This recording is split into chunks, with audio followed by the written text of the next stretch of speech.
I think what's different this time is there's been an attempt, largely by the Knox County Republican Party, to inject partisanship in the race, which I think is a mistake. In fact, the people doing it don't even live in the city of Knoxville, yet they're telling people that this is really a partisan race.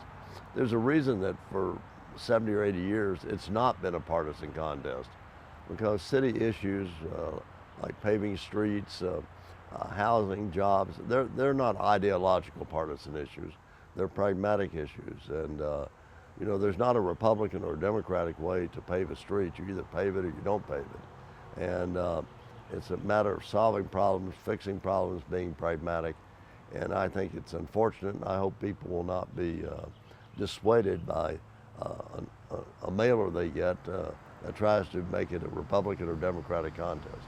I think people have been wanting the GOP to get involved, especially our membership, and now we finally have leadership that's ready, willing, and able to do it. But Knox County GOP Chairman Daniel Herrera disagrees. I didn't inject it. It's there. We're highlighting it. And what we're doing is essentially going, Republican members, when I ran for county chair, I ran on the message that I would get involved in city elections. And we won in a landslide. And looking at our support and our membership growth and how many people are attending our fundraisers, that's the message that our members want, and we're going to deliver. Yeah, I think this is the first time our party's really getting involved in our city elections. And what I mean by that is not just doing a few Facebook posts. We're getting involved by, we're starting to set up a phone bank going forward, and we are doing mailers to city voters. The county GOP broke with tradition and paid to send this mailer to voters in Knoxville's 1st District.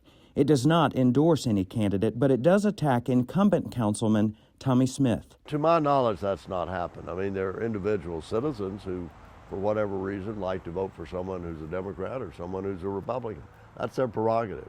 But the party as a party, up until this year, to my knowledge, have not injected themselves in using party funds to endorse someone. I'm not sure how effective it's going to be.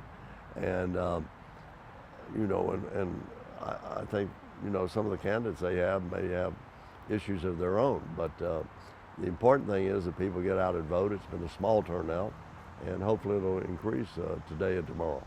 Smith, who is running for another term, says his political affiliation has not been an issue in the year and a half he served on council.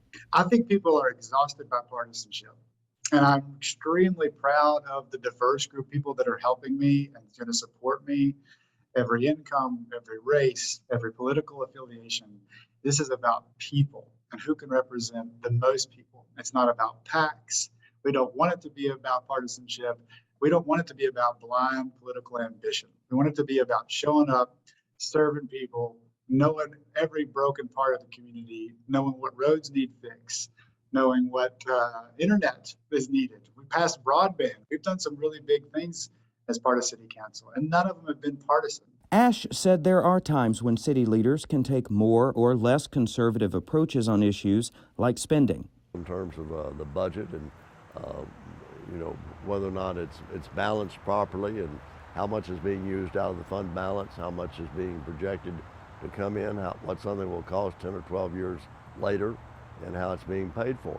But again, I don't know that lends itself to being a Republican or Democratic approach.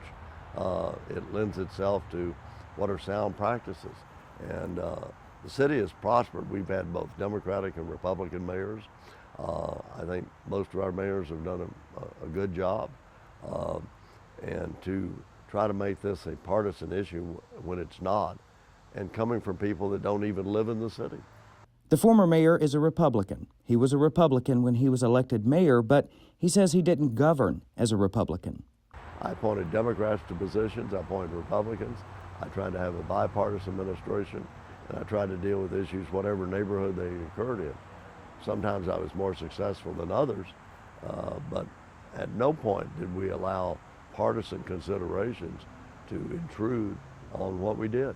I mean, there are lots of city issues that are very relevant, very appropriate, but don't lend themselves to being attached to a Republican or Democratic approach. And you know, within both parties, there are liberals and conservatives and different factions. So a party is not a monolithic group where everyone thinks the same. Herrera believes some of the issues facing the city would be best handled by more conservative candidates. We're talking about putting our city infrastructure first, making sure public safety is number one. I mean, these are things that the city council has had an opportunity to address, and they've failed on every point. But half of this mailer fails to address the issues and instead associates Smith with President Biden and Vice President Kamala Harris.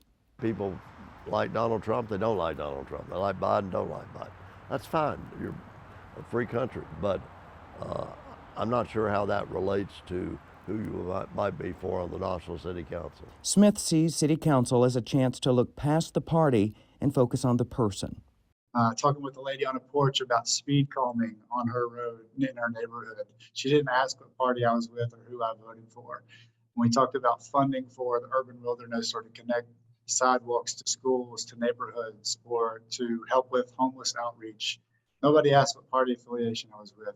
And we've been able to solve a lot of problems that you can't solve when you inject partisanship. A lot of times partisanship is the problem. And so the solutions lie beyond that in the people. And this is about people, not partisanship. And I think that we should all take a breath of fresh air and knowing that our city elections are about electing the best people to represent the most people. Ash hopes to see a drop in partisanship and a spike in voter turnout. I'm at the stage in life, I call it as I see it, and what I see is not good. But I have a great confidence in the voters of the city. They'll see through this, and I think they're going to vote for the candidate they think will best represent them. Voters fix it by turning out in large numbers and voting for who they truly think is the best person, and maybe stop looking at the mail in their mailbox for the next week, because the mailers that are coming out just re-emphasize issues that I think are relevant to the conduct of city government.